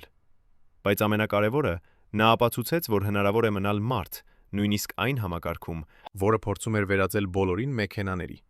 1965 թվականին Համբարձումյանը ընտրվեց Միջազգային աստղագիտական միության փոխնախագահ։ Սա էր հսկայական պատիվ, առաջին անգամ, երբ սովետական գիտնականը ստանում էր այսպիսի պաշտոն։ Բայց Մոսկվան չուրախացավ։ Նրանք վախենում էին, որ Համբարձումյանը կօգտագործի այդ պաշտոնը քննադատելու Սովետական Միությունը։ Նրանք ուղարկեցին նրան նախազգուշացում. «Հիշեք, որ դուք ներկայացնում եք Սովետական Միությունը։ Ձեր յուրաքանչյուր բառ, ձեր յուրաքանչյուր գործողություն արտացոլում է մեր երկրի վրա»։ Համբարձումյանը հասկացավ ուղերձը։ Նա պետք է լիներ զգույշ, շատ զգույշ։ Բայց նա նաև որոշեց, որ նա չի լռի, երբ տեսնի անարդարություն։ 1968 թվականին, երբ սովետական տանկերը մտան Պրահա, Համբարձումյանը ստորագրեց բաց նամակ, դատապարտելով ներխուժումը։ Սա էր ինքնասպանական քայլ։ Բայց Համբարձումյանը չէր կարող լռել։ Նա տեսել էր, թե ինչ էր արել Ստալինը Հունգարիայի հետ 1956 թվականին։ Նա չէր ուզում, որ պատմությունը կրկնվի։ Նա գիտե, որ նրա ստորագրությունը չի փոխի ոչինչ, բայց նա ուզում էր, որ աշխարհը իմանա, որ ոչ բոլոր սովետական գիտնականներն են համաձայն իրենց կառավարության հետ։ Որ կան մարդիկ, ովքեր դեռ հավատում են արդարությանը, ազատությանը, մարդկային արժանապատվությանը։ Նույնիսկ եթե դա նշանակում էր վտանգի դնել իրենց սեփական կյանքը։ Արդյոք Համբարձումյանի համարձակությունը փրկեց նրան, թե դարձրեց նրան թիրախ։ Արդյոք համակարգը երբևէ կներեր նրան այդ դավաճանությունը։ Եվ ամենակարևորը, ինչ գին էր նա դեռ վճարելու իր սկզբունքների համար։ Երևանի պետական արխիվի ամենախորը սենյակում, որտեղ օդը հոտոտում էր փտած թղթով եւ մոռացված գաղտնիքներով, պահվում էր մի փոքրիկ տետր, կապված սև կաշվով։ Այդ տետրի առաջին էջում գրված էր անձնական օրագիր, Վերա Համբարձումյան, 1969։ Վերան Վիկտոր Համբարձումյանի կինը, վարել էր այդ օրագիրը գաղտնի, թաքցնելով նույնիսկ ամուսնուց։ 12-րդ մարտի գրառումը սկսվում էր այսպես. «Այսօր Վիկտորը վերադարձավ Մոսկվայից փոխված մարդ։ Նա չխոսեց ինձ հետ ամբողջ երեկո։ Միայն կեսգիշերին, երբ մտածեց, որ ես քնած եմ, ես լսեցի, թե ինչպես է նա լացում իր գրասենյակում։ Ես երբեք չեմ լսել Վիկտորին լացող։ Նույնիսկ այն գիշերը, երբ ՆԿՎԴ-ն ընտալավ Կոզիրևին, նա չլաց։ Բայց այսօր նա լաց։ Եվ ես վախենում եմ հարցնել. ինչու»։ Հաջորդ էջերում Վերան նկարագրում էր, թե ինչպես է Համբարձումյանը սկսել այրել թղթեր իր գրասենյակում ամեն գիշեր ժամերով։ Թե ինչպես է նա դադարել պատասխանել հեռախոսազանգերին Մոսկվայից։ Թե ինչպես է նա սկսել խոսել քնի մեջ անունները, որոնք Վերան երբեք չէր լսել։ Վերջին գրառումը արված ապրիլի 2-ին ավարտվում էր սարսափելի նախադասությամբ. «Ես գիտեմ, որ նրանք գալու են նրա համար։ Հարցը միայն այն է, երբ»։ Ինչ էր տեսել Համբարձումյանը Մոսկվայում, որը կոտրեց նրան այնպես, որ նույնիսկ իր կինը չէր ճանաչում նրան։ Ո՞վ էին այն մարդիկ, ում անուններն այնքան վտանգավոր էին, որ նա պետք է այրեր բոլոր հետքերը։ Եվ ամենակարևորը, արդյոք Վերայի վախը արդարացված էր, թե սա էր պարանոյայի սկիզբը, որը կուտեր նրանց երկուսին։ 1969 թվականի մարտին Համբարձումյանին կանչեցին Մոսկվա, ոչ թե Գիտությունների ակադեմիա, այլ ավելի վտանգավոր տեղ՝ ԿՊՍՍ-ի կենտրոնական կոմիտեի գաղափարախոսական բաժին։ Սա էր տեղ, որտեղ որոշվում էր ով է իդեոլոգիապես ճիշտ եւ ով է վտանգավոր տար։ Համբարձումյանը մտավ շենք, որտեղ միջանցքները լուսավորված էին մարմարե սյուներով եւ Լենինի դիմանկարներով, բայց օդը ծանր էր կասկածանքից եւ վախից։ Նրան տարան սենյակ, որտեղ սեղանի ետևում նստած էին 4 մարդ, Բոլորը մոտ 50 տարեկան, բոլորը նույն մոխրագույն կոստյումներով, բոլորը նույն սառը աչքերով։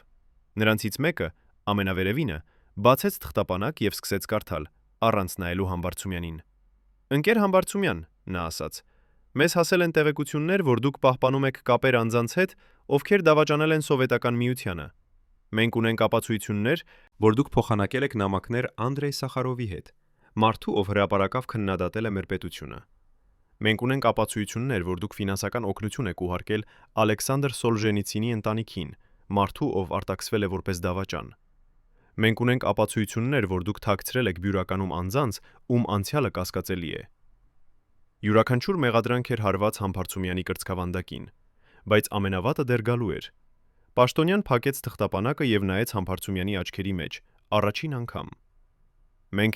գիտենք նաեւ, որ դուք պահպանում եք գաղտնի արխիվ, փաստաթղթեր, որոնք կարող են վնասել Սովետական Միությանը։ Մենք պահանջում ենք, որ դուք հանձնեք այդ փաստաթղթերը անմիջապես»։ Համբարձումյանը հասկացավ, որ սա էր վերջը։ Նրանք գիտեին ամեն ինչ, կամ գուցե ոչ ամեն ինչ, բայց բավականաչափ, ոչնչացնելու նրան։ Նա մտածեց այն տետրի մասին, որը թաքցրել էր իր գրասենյակի հատակի տակ,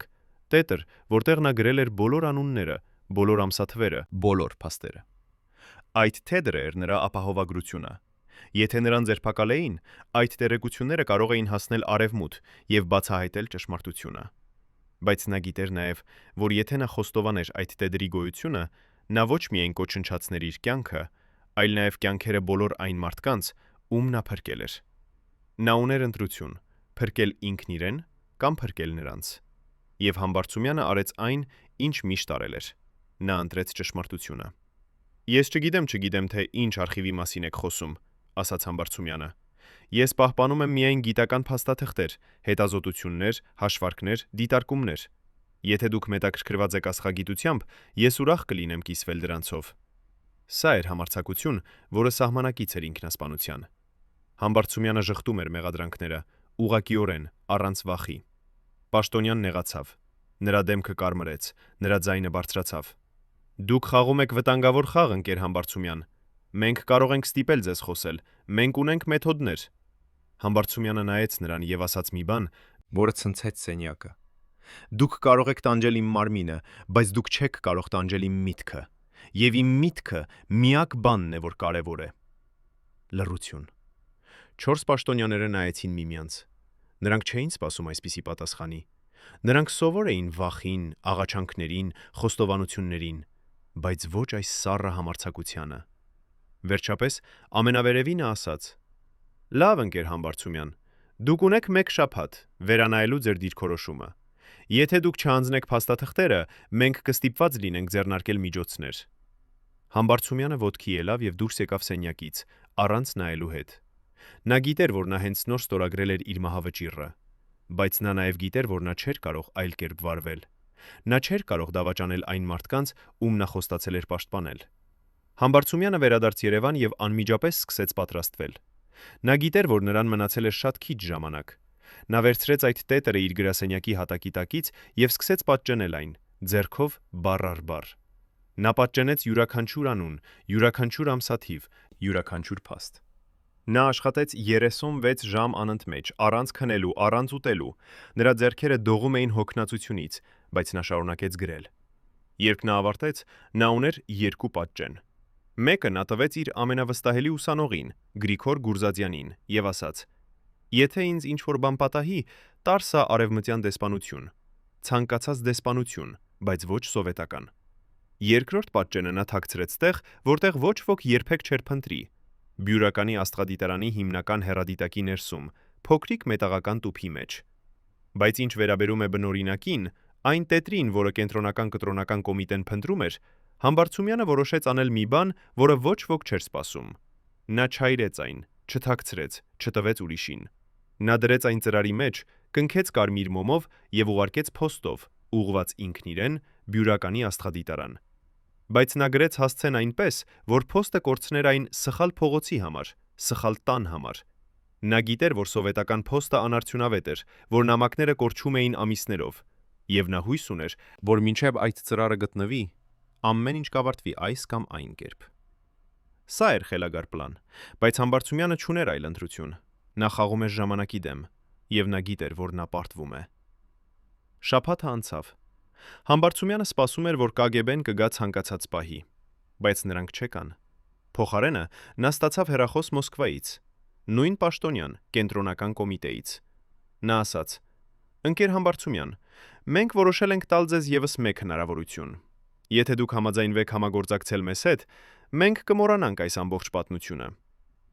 Համբարձումյանը հարցրեց. «Ինչ նշանակում է համագործակցել»։ Պաշտոնյան պատասխանեց. «Մենք ուզում ենք, որ դուք զեկուցեք մեզ ձեր գործընկերների մասին, ովքեր կապեր ունեն Արևմտի հետ։ Մենք ուզում ենք, որ դուք տեղեկացնեք մեզ, ով է խոսում հակասովետական բաներ, ով է կարդում արգելված գրքեր, ով է լսում արտասահմանյան ռադիո»։ Համբարձումյանը հասկացավ։ Նրանք ուզում էին դարձնել նրան լրտես, դավաճան, Յուդա։ Համբարձումյանը զգաց, թե ինչպես է սրտխառնոցը բարձրանում իր կոկորդում։ Նա մտածեց այն բոլոր մարդկանց մասին, ում նա փրկել էր, ում նա վստահել էր, ում նա սիրել էր։ Նա մտածեց Գուրզադյանի մասին, ով այժմ պահում էր նրա ամենավտանգավոր գաղտնիքը։ Նա մտածեց Վերայի մասին, ով սպասում էր տանը, չգիտենալով, թե արդյոք նրա ամուսինը կվերադառնա։ Նա մտածեց Բյուրականի մասին, աստղադիտարանի, որը նա կառուցել էր իր արյունով եւ քրտինքով։ Եվ նա տվեց պատասխան, որը կորոշեր նրա ճակատագիրը։ «Ոչ», նա ասաց, «ես երբեք չեմ դավաճանի իմ մարդկանց։ Դուք կարող եք անել ինձ հետ այն, ինչ ուզում եք, բայց ես երբեք չեմ դառնա ձեր գործիքը»։ Եվ նա անջատեց հեռախոսը։ Այդ գիշեր Համբարձումյանը նստեց իր գրասենյակում եւ սպասեց։ Նա գիտեր, որ նրանք կգան։ Հարցը միայն այն էր, երբ։ Նա նայեց դեպի աստղերը վերջին անգամ եւ մտածեց իր կյանքի մասին։ Նա մտածեց այն ամենի մասին, ինչ նա արել էր, այն ամենի մասին, ինչ նա չէր կարողացել անել։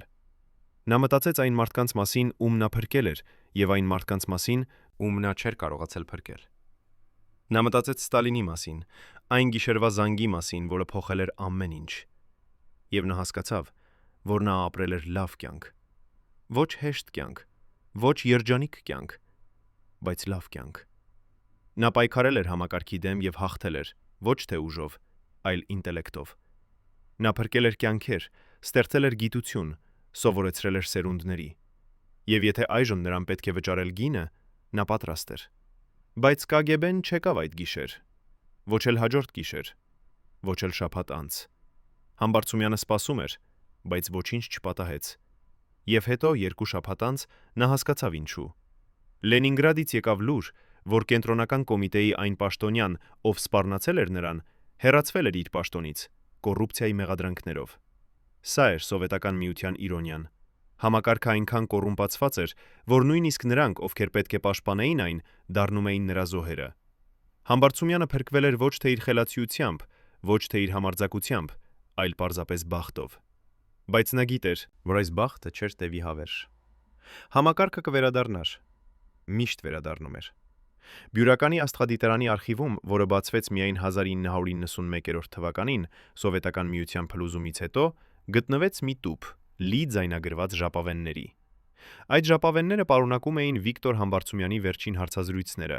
արված 1988 թվականին, երբ նա արդեն ծերացել էր եւ հիվանդացել էր։ Մի ժապավենում, որը տևում էր 36 րոպե, Համբարձումյանը պատմում էր պատմություն, որը նա երբեք չէր պատմել հրապարակայնորեն։ Նա պատմում էր այն մասին, թե ինչպես է 1970-րդ թվականներին նա ստացել նամակ անծանոթ մարդուց, կնոջ, ով ապրում էր Սիբիրում։ Այդ կինը գրել էր. «Պրոֆեսոր Համբարձումյան, դուք չեք ճանաչում ինձ, բայց ես ճանաչում եմ ձեզ։ Իմ ամուսինը Նիկոլայ Կոզիրևը, ձեր գործընկերը Պուլկովոյից, մահացավ Գուլագում 1941 թվականին։ Նրա վերջին խոսքերը, որոնք նա ուղարկեց ինձ գաղտնի նամակով, եղան. ասա Համբարձումյանին, որ նա ճիշտ էր։ Աստղերը իսկապես ծնվում են խմբերով»։ Համբարձումյանը ժապավենում ասում էր. «Երբ ես կարդացի այդ նամակը, ես լացի առաջին անգամ 40 տարում։ Ես լացի ոչ թե Կոզիրևի համար, այլ բոլոր նրանց համար, ում մենք կորցրինք։ Բոլոր այն խելացի միտքերի համար, որոնք ոչնչացվեցին համակարգի կողմից։ Բոլոր այն հայտնագործությունների համար, որոնք երբեք չարվեցին, որովհետև նրանց ստեղծողները մեռան բանտերում։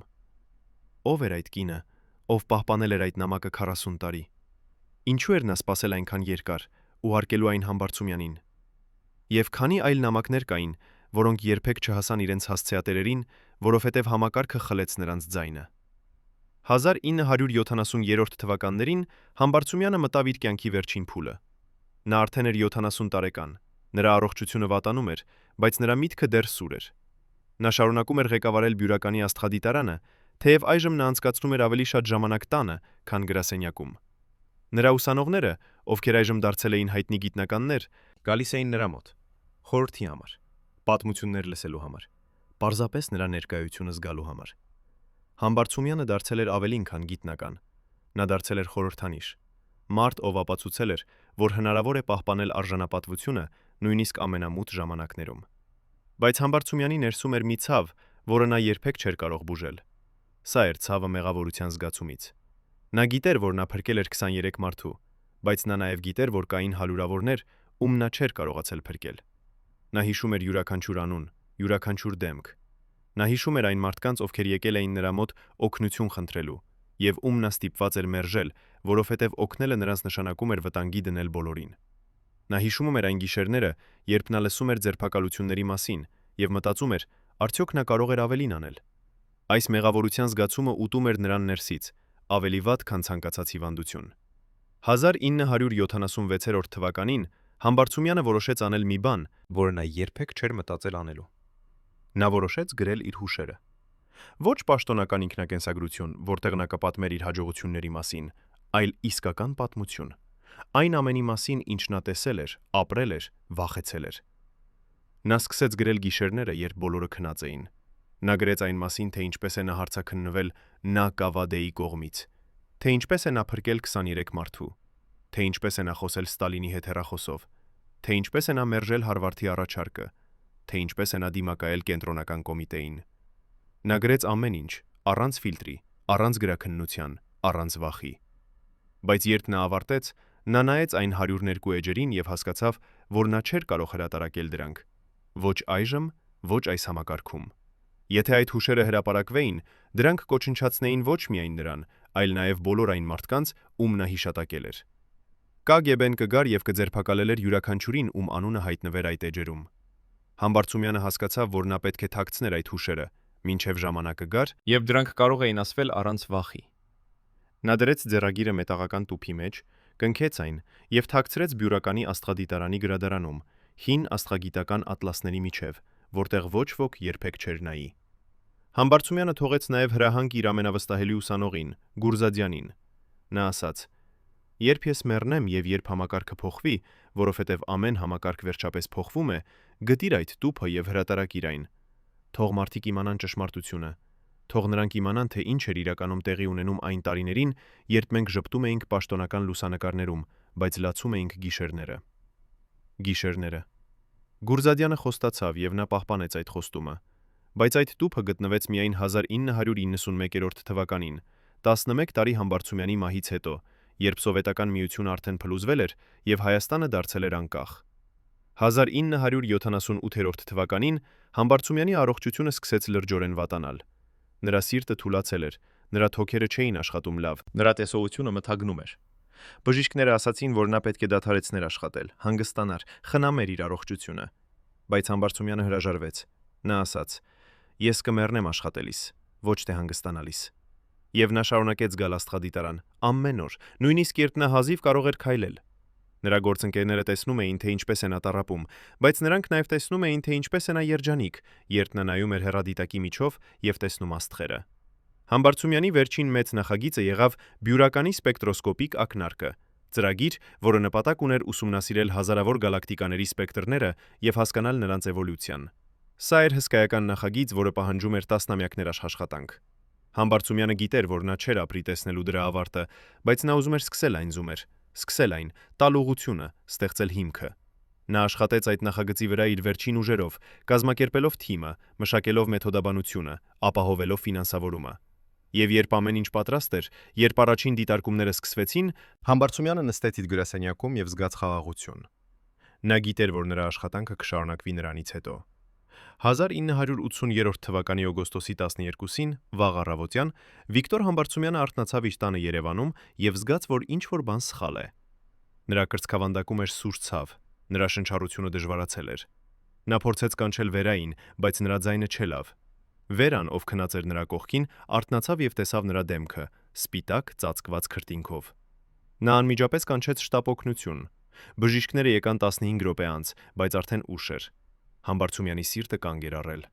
Նրանք փորձեցին վերակենդանացնել նրան, բայց ապարդյուն։ Վիկտոր Համբարձումյանը մահացավ ժամը 7:25-ին առավոտյան, իր տանը, իր սիրելի կնոջ ձեռքերում։ Լուրը տարածվեց արագ։ Բյուրականի աստղադիտարանում աշխատանքը դադարեց։ Գիտնականները հավաքվեցին դահլիճում եւ լռեցին։ Ոմանք լացում էին, ոմանք պարզապես կանգնած էին, անշարժ, Չհավատալով։ Երևանի համալսարանում ուսանողները կազմակերպեցին հուշարձան։ Մոսկվայից եկավ պաշտոնական հայտարարություն։ Սովետական միությունը կորցրեց մեծ գիտնականի։ Բայց ամենաշոչող հարգանքը եկավ արևմտից։ Միջազգային աստղագիտական միությունը հայտարարեց, որ մի աստղ կանվանվի Համբարձումյանի անունով։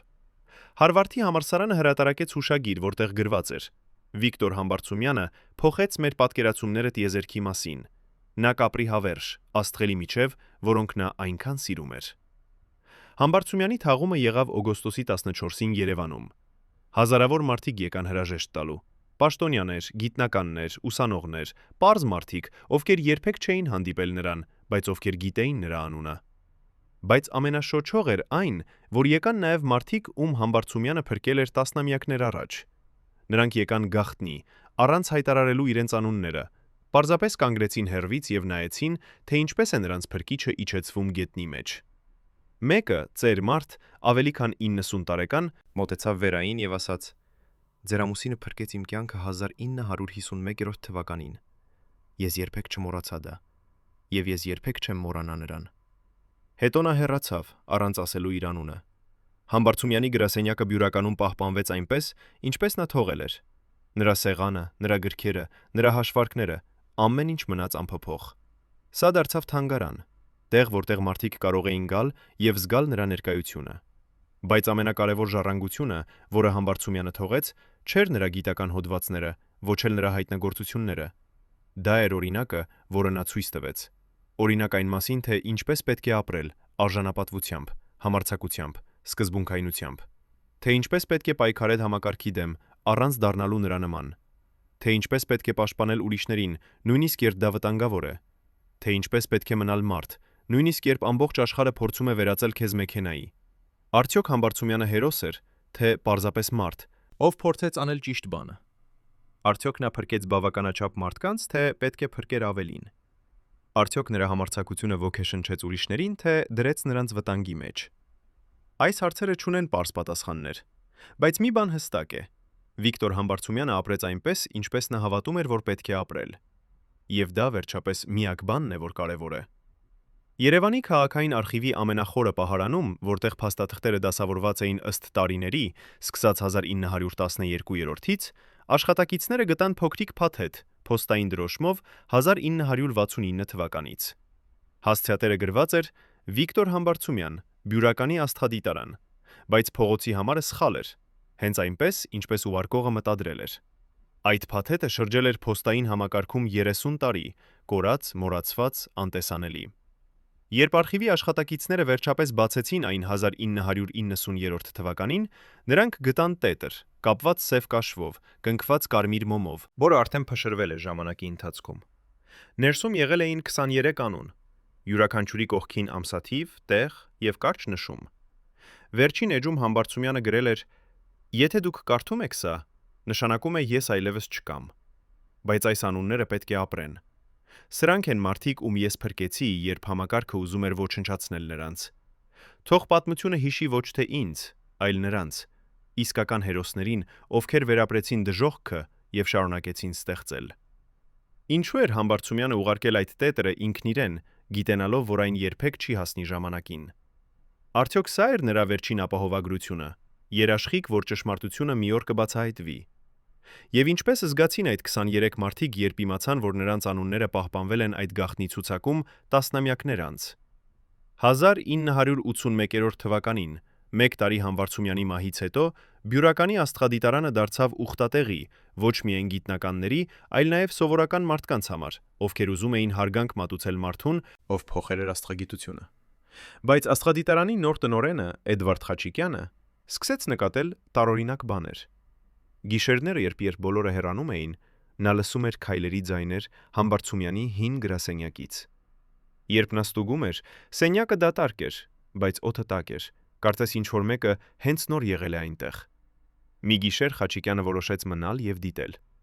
Ժամը 2-ին գիշերվա նա տեսավ ստվեր, շարժվելով դեպի գրադարանը, հենց այն տեղը, որտեղ Համբարձումյանը թաքցրել էր իր հուշերը։ Խաչիկյանը հետևեց ստվերին եւ տեսավ ծեր մարդու, ավելի քան 80 տարեկան, ով փնտրում էր ինչ-որ բան հին աստղագիտական ատլասների միջև։ Երբ Խաչիկյանը միացրեց լույսը, ծերունին շրջվեց։ Նրա դեմքը ծանոթ էր՝ Գրիգոր Գուրզադյանը, Համբարձումյանի ամենավստահելի ուսանողը։ Գուրզադյանը ձեռքին պահում էր մետաղական տուփ։ Ես գիտեի, որ այն այստեղ է, նա ասաց։ Վիկտոր Համազասպը ասաց ինձ, երբ համակարգը փոխվի, գտնել այն եւ հրատարակել։ Բայց ես վախեցա։ Ես սպասեցի չափազանց երկար։ Խաչիկյանը նայեց տուփին եւ հարցրեց. Ինչ կա ներսում։ Գուրզադյանը բացեց այն։ Ներսում էր ձեռագիր, 102 էջ, գրված Համբարձումյանի ձեռքով։ Առաջին էջում գրված էր «Իմ ճշմարտությունը», այն, ինչ ես երբեք չկարողացա ասել բարձրաձայն։ Խաչիկյանը եւ Գուրզադյանը նստեցին ամբողջ գիշեր եւ կարդացին այդ հուշերը։ Յուրաքանչյուր էջ էր պատմություն, վախի, համարձակության, փրկության մասին։ Համբարձումյանը նկարագրել էր ամեն ինչ, հարցաքննությունները ՆԿՎԴ-դում, զրույցը Ստալինի հետ, փրկությունը 23 մարդկանց, հակամարտությունները կենտրոնական կոմիտեի հետ, մերժումը Հարվարդի առաջարկի։ Բայց ամենաշոչող մասը եղավ վերջին գլուխը, որտեղ Համբարձումյանը գրել էր այն մասին, թե ինչու է նա մնացել Սովետական Միությունում։ Ես կարող էի փախչել, նա գրել էր։ Ես ուներ հնարավորություններ մնալ արևմտում, ապրել հարմարավետ կյանք, աշխատել առանց վախի։ Բայց ես մնացի, որովհետև գիտեի, եթե բոլոր խելացի մարդիկ փախչեն, ով կմնա պայքարելու համակարգի դեմ։ Ով կպաշտպանի նրանց, ովքեր չեն կարող փախչել։ Ես մնացի ոչ թե որովհետև սիրում էի համակարգը, այլ որովհետև սիրում էի իմ մարդկանց։ Գուրզադյանը փակեց ձեռագիրը եւ նայեց Խաչիկյանին։ Մենք պետք է հրատարակենք սա, նա ասաց։ Բայց Խաչիկյանը տատանվեց։ Դեռ վտանգավոր է, նա ասաց։ KGB-ն դեռ գոյություն ունի։ Եթե մենք հրատարակենք սա, նրանք կգան այն մարդկանց համար, ում անուններն այստեղ են։ Գուրզադյանը ժպտաց տխուր ժպիտով։ Վիկտոր Համազասպը գիտեր, որ մենք կվախենանք։ Դրա համար նա թողեց երկու պատճեն։ Մեկը մեզ համար, երբ մենք պատրաստ լինենք, մյուսը աշխարհի համար, երբ աշխարհը պատրաստ լինի։ Նա պատմեց Խաչիկյանին այն մասին, թե ինչպես է Համբարձումյանը տվել նրան մեկ պատճեն 1969 թվականին, հրահանգով տանել արևմտյան դեսպանություն, եթե ինչ-որ բան պատահի։ Բայց ես երբեք չտարա, Գուրզադյանը խոստովանեց։ Ես վախեցա։ Եվ այժմ ես ապրում եմ այդ մեղավորության հետ։ Խաչիկյանը հասկացավ, որ նրանք ունեին պատասխանատվություն։ Համբարձումյանը վստահել էր նրանց, պահպանելու ճշմարտությունը, եւ նրանք չէին կարող ձախողել նրան։ Նրանք որոշեցին սպասել ճիշտ պահին։ Այդ պահը եկավ 10 տարի անց, 1991 թվականին, երբ Սովետական Միությունը փլուզվեց եւ Հայաստանը դարձավ անկախ։ Գուրզադյանը, ով այժմ 90 տարեկան էր, վերջապես հրատարակեց Համբարձումյանի հուշերը։ Գիրքը դարձավ բեսթսելեր Հայաստանում եւ թարգմանվեց 12 լեզուների։ Մարդիկ կարդացին եւ իմացան ճշմարտությունը, ոչ թե պաշտոնական տարբերակը, որը գովաբանում էր Համբարձումյանին որպես սովետական գիտության հերոս, այլ իսկական պատմությունը մարդու մասին, ով պայքարել էր համակարգի դեմ եւ հաղթել էր, ոչ թե ուժով, այլ ինտելեկտով եւ համարձակությամբ։ 1995 թվականին Երևանում բացվեց Վիկտոր Համբարձումյանի անվան թանգարան։ Բայց բացման օրը պատահեց մի բան, որը ոչ ոք չէր սպասում։ Թանգարանի դռները բացվեցին եւ ներս մտավ խումբ մարդկանց, 17 հոգի, բոլորը ծեր, ոմանք անիվավոր աթոռներում, ոմանք ձեռնափայտերով։ Նրանք բոլորը կրում էին փոքրիկ նշաններ իրենց կրծքավանդակներին, նշաններ, որոնք ասում էին «Ես եմ 23-ից մեկը»։ Սրանք էին այն մարդիկ, ում Համբարձումյանը փրկել էր 1951 թվականին։ Նրանք եկել էին հարգանք մատուցելու իրենց փրկչին։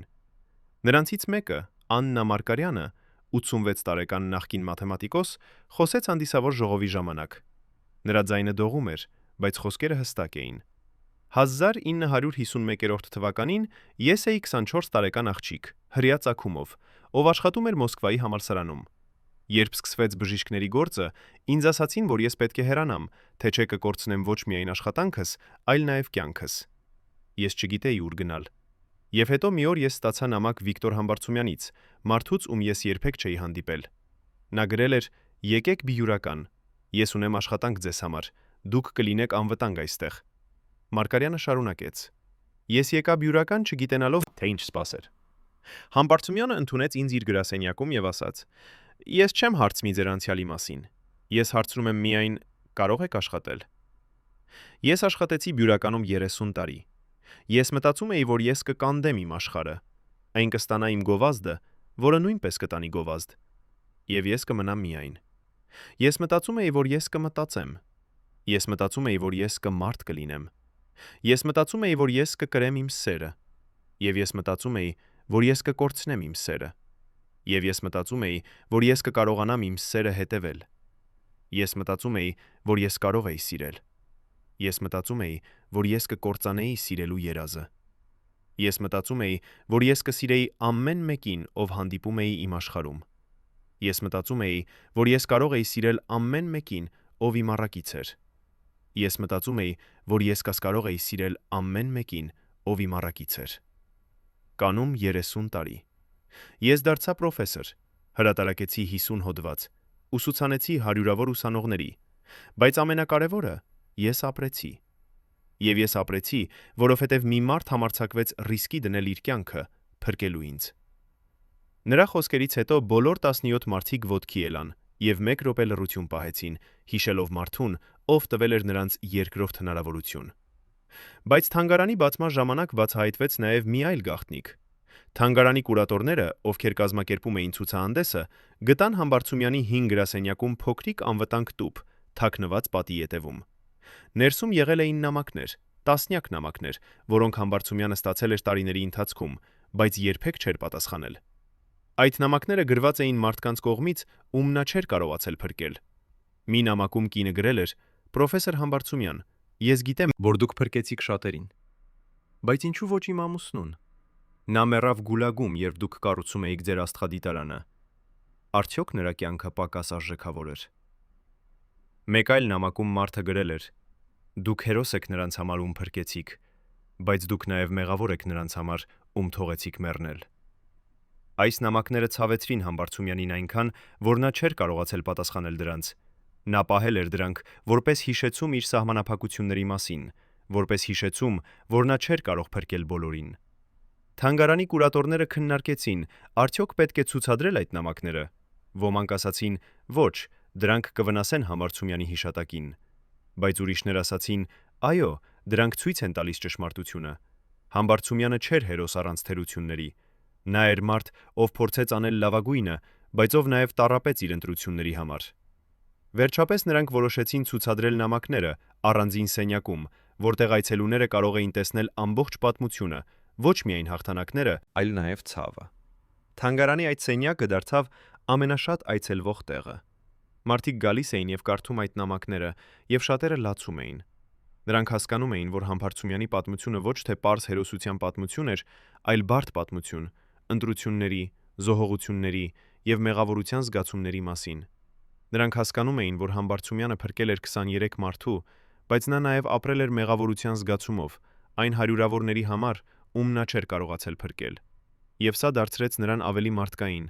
ավելի իրական, ավելի մեծ։ Որովհետև իսկական հերոսությունը ոչ թե կատարյալությունն է, այլ համարձակությունը, շարունակելու փորձել, նույնիսկ երբ գիտես, որ չես կարող փրկել բոլորին։ 2012 թվականին, 32 տարի Համբարձումյանի մահից հետո, Բյուրականի աստղադիտարանը կազմակերպեց միջազգային կոնֆերանս, նվիրված նրա 101-րդ ծննդյան տարեդարձին։ Աստղագետներ ամբողջ աշխարհից եկան Հայաստան, հարգանք մատուցելու մարդուն, ով փոխել էր նրանց գիտությունը։ Բայց կոնֆերանսի ամենաշոշային պահը եղավ, երբ բեմ բարձրացավ երիտասարդ կին, 35 տարեկան, ով ներկայացավ որպես Մարիա Կոզիրևա։ Նա ասաց. «Ես եմ Նիկոլայ Կոզիրևի թոռնուհին, այն մարդու, ում Համբարձումյանը ճանաչում էր Պուլկովոյից, ով ձերբակալվեց 1938 թվականին եւ մահացավ գուլագում»։ Կոզիրևան պատմեց պատմություն, որը ոչ ոք չգիտեր։ «Իմ պապը մահացավ բանտում 1941 թվականին», նա ասաց, բայց նախքան մեռնելը նա կարողացավ ուղարկել գաղտնի նամակ իմ տատիկին։ Այդ նամակում նա գրել էր. «Ասա Համբարձումյանին, որ նա ճիշտ էր։ Ես տեսա աստղերը բանտի պատուհանից, եւ ես հասկացա, որ նրա տեսությունը ճիշտ է»։ Կոզիրևան շարունակեց. Իմ տատիկը ուղարկեց այդ նամակը Համբարձումյանին 1970 թվականներին, եւ Համբարձումյանը պատասխանեց։ Նա գրեց. «Ձեր ամուսինը եղավ իսկական գիտնական։ Նա մեռավ իր սկզբունքների համար։ Ես երբեք չեմ մոռանա նրան»։ Կոզիրևան հանեց իր պայուսակից հին նամակ, դեղնած, պատրված եզրերով։ «Սա է այդ նամակը», նա ասաց։ «Իմ տատիկը պահեց այն մինչև իր մահը։ Նա ասաց ինձ. երբ դու մեծանաս, տար այն բյուրական։ Թող մարդիկ իմանան, որ Համբարձումյանը չմոռացավ իր ընկերներին»։ Կոնֆերանսի մասնակիցները լռեցին։ Շատերը լացում էին։ Կոզիրևան տվեց նամակը բյուրականի աստղադիտարանի տնօրենին եւ ասաց. «Սա պատկանում է այստեղ։ Սա պատկանում է պատմությանը»։ Այդ նամակը այժմ ցուցադրվում է Համբարձումյանի թանգարանում, հիշեցնելով, որ նույնիսկ ամենամութ ժամանակներում մարդկությունը, բարեկամությունը եւ գիտությունը կարող են գոյատևել։ Կոնֆերանսի ավարտին հայտարարվեց, որ միջազգային աստղագիտական միությունը որոշել է անվանել մի նոր հայտնագործված գալակտիկա Համբարձումյան Կոզիրև, պատվելու երկու ընկերների հիշատակը, ում կյանքերը կտրվեցին համակարգի կողմից, բայց ում գաղափարները ապրեցին հավերժ։ Սա էր խորհրդանիշ ոչ միայն Համբարձումյանի հաղթանակի, այլ նաև բոլոր նրանց հաղթանակի, ովքեր պայքարեցին անարդարության դեմ եւ ովքեր հավատացին, որ ճշմարտությունը վերջապես կհաղթի։ Վիկտոր Համբարձումյանի պատմությունը ավարտվեց 1980 թվականին, բայց նրա ժառանգությունը շարունակվում է մինչ օրս։ Բյուրականի աստղադիտարանը, որը նա ստեղծեց, դեռ աշխատում է, ուսումնասիրելով տիեզերքը, հայտնագործելով նոր աստղեր, ուսուցանելով նոր սերնդի գիտնականների։ Նրա տեսությունները աստղային ասոցիացիաների եւ ակտիվ գալակտիկական միջուկների մասին դարձել են ստանդարտ գիտելիք աստղագիտության դասագրքերում ամբողջ աշխարհում։ Նրա անունը հիշատակվում է յուրաքանչյուր անգամ, երբ աստղագետները խոսում են աստղերի ծննդի մասին։ Բայց Համբարձումյանի ամենակարևոր ժառանգությունը ոչ թե նրա գիտական հայտնագործություններն են։ Դա է օրինակը, որը նա ցույց տվեց, թե ինչպես պետք է ապրել բարոյականությամբ եւ համարձակությամբ նույնիսկ ամենավտանգավոր ժամանակներում։ Նա ապացուցեց, որ մի մարդ կարող է դիմակայել ամբողջ համակարգին, եթե նա ունի ինտելեկտ, սկզբունքայնություն եւ համարձակություն։ Նա ցույց տվեց, որ փրկելը նույնիսկ մեկ կյանք արժե ռիսկը։ Նա սովորեցրեց մեզ, որ գիտությունը ոչ միայն գիտելիքների հավաքածու է, այլ նաև պատասխանատվություն, օգտագործելու այդ գիտելիքները մարդկության բարօրության համար։ Այն 23 մարդիկ, ում Համբարձումյանը փրկեց, ապրեցին երկար եւ արդյունավետ կյանքեր։ Նրանք դարձան պրոֆեսորներ, գիտնականներ, ուսուցիչներ։ Նրանք ուսուցանեցին հազարավոր ուսանողների, հրատարակեցին հարյուրավոր հոդվածներ, ստեղծեցին նոր գիտելիքներ։ Եվ յուրաքանչյուր անգամ, երբ նրանք պատմում էին իրենց պատմությունը, նրանք հիշում էին մարդուն, ով տվել էր նրանց երկրորդ հնարավորություն։ Նրանց երեխաները եւ թոռները այժմ ապրում են ազատ երկրներում, աշխատում են, ստեղծում են, երազում են։ Եվ այս ամենը հնարավոր է, որովհետև մի մարդ համարձավեց ասել ոչ անարդարությանը։ Ինչ վերաբերում է այն մարդկանց, ում Համբարձումյանը չկարողացավ փրկել, նրանց հիշատակը նույնպես պահպանվում է։ Բյուրականի թանգարանում կա հատուկ սենյակ, նվիրված կորածներին։ Այնտեղ ցուցադրվում են անուններ, լուսանկարներ, նամակներ, հիշեցնելով, որ յուրաքանչյուր փրկված կյանքի հետևում կային տասնյակ կյանքեր, որոնք չհաջողվեց փրկել։ Սա ոչ թե մեղադրանք է Համբարձումյանի հասցեին, այլ հիշեցում, որ համակարգային անարդարությունը ոչնչացնում է անմեղներին, եւ որ մենք պետք է երբեք չմոռանանք դա։ Համբարձումյանի կինը, Վերան, ապրեց մինչև 1998 թվականը։ Նա անցկացրեց իր վերջին տարիները պահպանելով ամուսնու հիշատակը, կազմակերպելով ցուցահանդեսներ, պատմելով պատմություններ երիտասարդ սերնդին։